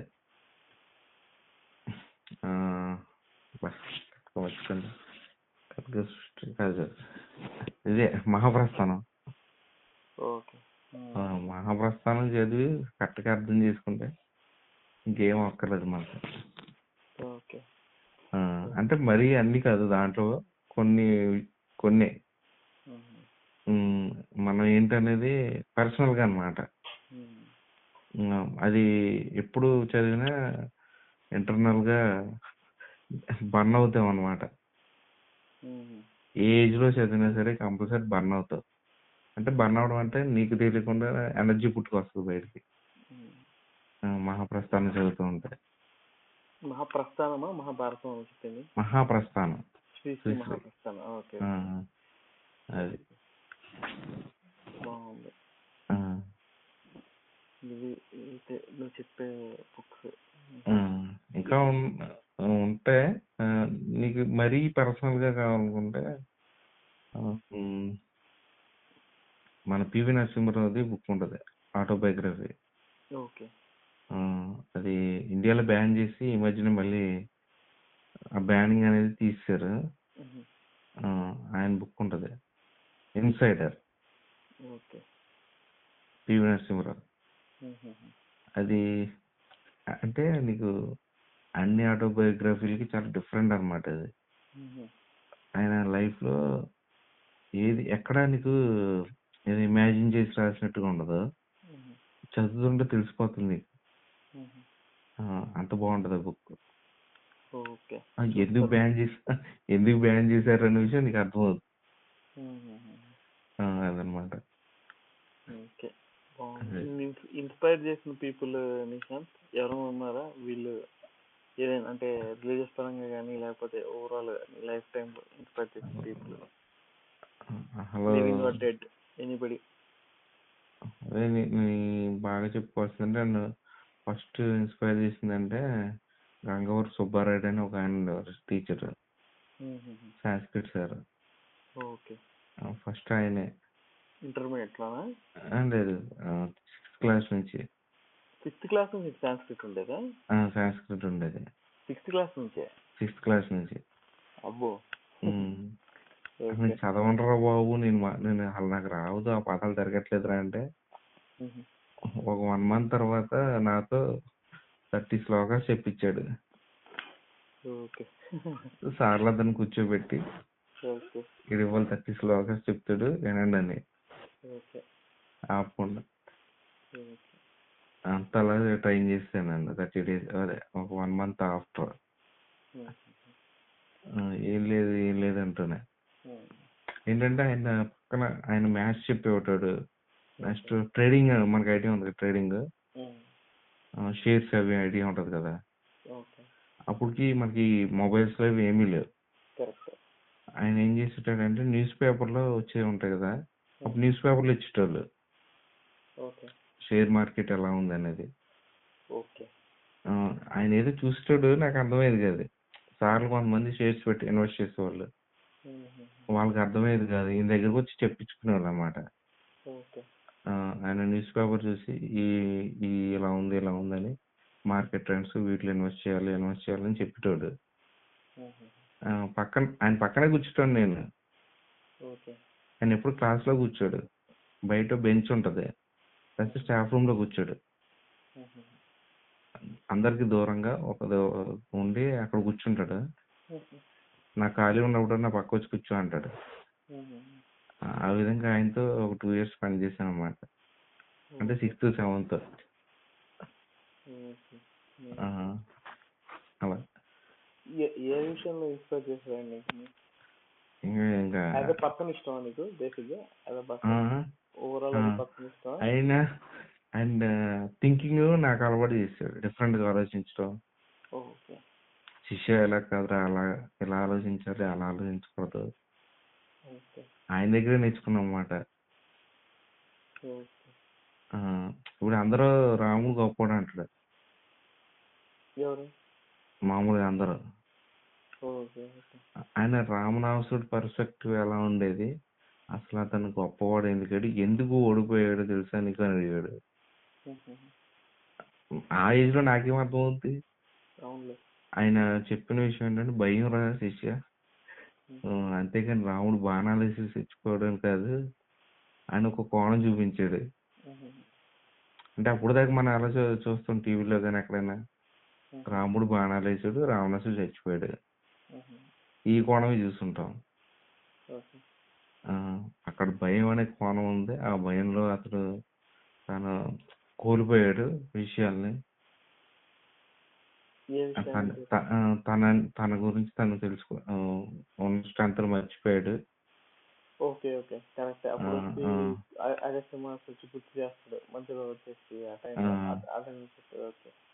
అందుకే ఆ భయంలో ఉండడం వల్ల రావణాసుడు చనిపోయాడు.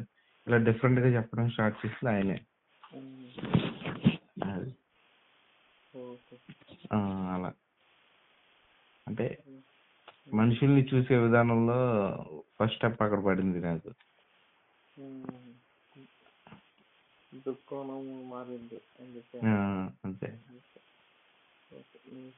ఇంకా నువ్వు మామూలుగా ఇంకా గ్రేట్నెస్ ని దేనికి ఆపాదిస్తావు? గ్రేట్నెస్ గ్రేట్నెస్ అంటే అంటే అంటే ఇది కంపారిజన్ చేసి చెప్పడానికి లేదు. ఎవరి లైఫ్ లో వాళ్ళు తను అనుకున్నది సాధించుకోగలుగుతారు, అది గ్రేట్నెస్ నన్ను అడిగితే. సూపర్. ఎందుకంటే పక్కడితో కంపేర్ చేసుకుని నేను వాడు ఇది ఆల్టో కార్ కొనుక్కుంటా, నేనేమో ఎంజీ హెక్టార్ కొన్నా, లేకపోతే నేను సంథింగ్ ఏదో ఇంకో డిఫరెంట్ 1 crore కార్ కొన్నాను, సో నేనే గ్రేట్ అనేది పనికి మాలితనం అంటుంది అది. ఓకేనా? అది ఎందుకు పనికిరాదు. అది ఏంటంటే నీ ఏమేంటి, నువ్వు దాన్ని అచీవ్ అయ్యావు కదా, అచీవ్ అయితే తర్వాత నువ్వు ఉండే సిచ్యువేషన్ ఏంటి, కండిషన్ ఏంటి, దాన్ని బట్టి నువ్వు హ్యాపీగా ఉన్నావు అనేది గ్రేట్నెస్. బేసిక్ గా మనకి ఆ మూమెంట్ నచ్చేలా ఎలా ఉండాలి అనేది చూసుకునేసి బాగుంది. అంటే బేసిక్ గా ఏంటంటే వెరీ రిలేటివ్ డెఫినేషన్.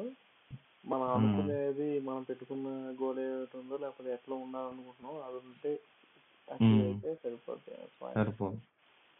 ఓకే. ఇంకోటి పాయింట్ నువ్వు చెప్పావు కదా చూసుకోదండి. ఇప్పుడు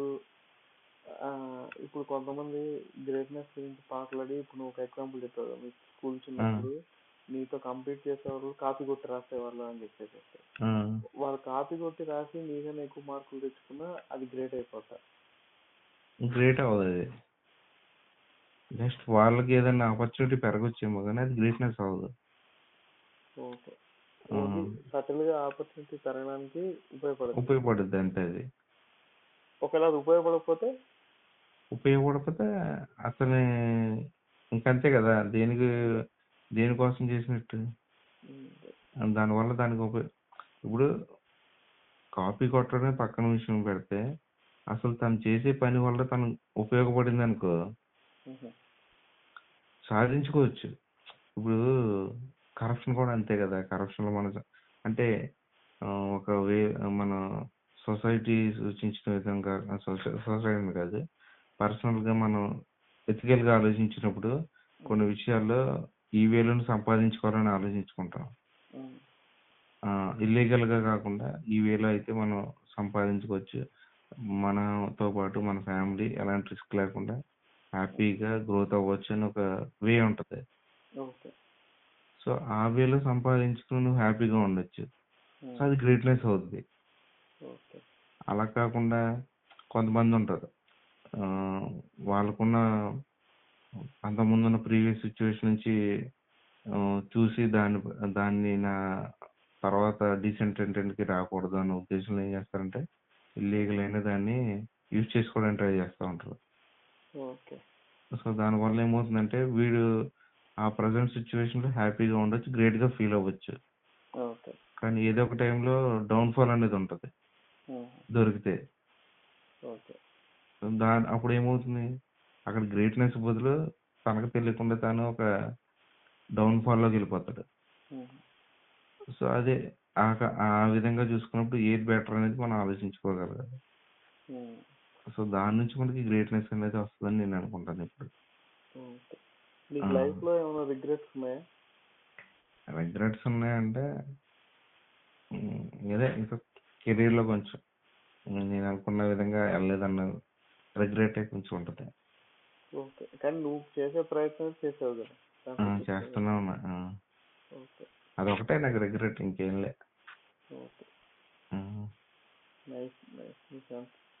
అది బాగా చెప్పావు. చాలా విషయాలు క్లుప్తంగా మంచి డిఫరెంట్ కైండ్ ఆఫ్ ఇన్సైట్ అయితే ఇచ్చావు, డిఫరెంట్ పర్సెప్షన్. సో చూడాలి, ఎవరికైనా ఏమైనా స్పార్క్ వెళ్ళడానికి వేరే వాటికి ఉపయోగపడితే, ప్లస్ నువ్వు చెప్పిన యంగర్ జనరేషన్ కి సలహాలు కానీ, లేకపోతే డిఫరెంట్ వే ఆఫ్ థింకింగ్ కానీ, సో అవి లేకపోతే నెక్స్ట్ ఏంటంటే మనకి లైఫ్ లో కొంతమంది ఫ్రెండ్స్ వస్తూ ఉంటారు. అంటే ఏదో తిరగడానికి ఎంజాయ్మెంట్ కాకుండా కొన్ని విషయాలు నేర్పి వెళ్తూ ఉంటారు అనమాట. ఇప్పుడు రాజీవ్ గారు ఉన్నాడు, నాకు తెలుగుని చాలా విషయాలు నేర్పింది ఆడొకడు. నెక్స్ట్ ఎవరు రాజశేఖర్ ఉన్నాడు, వాడొక విషయాలు నేర్పి వెళ్ళినాడు. ఇలాగా కొంతమంది కొన్ని విషయాలు నేర్పి వెళ్ళినాడు అనమాట.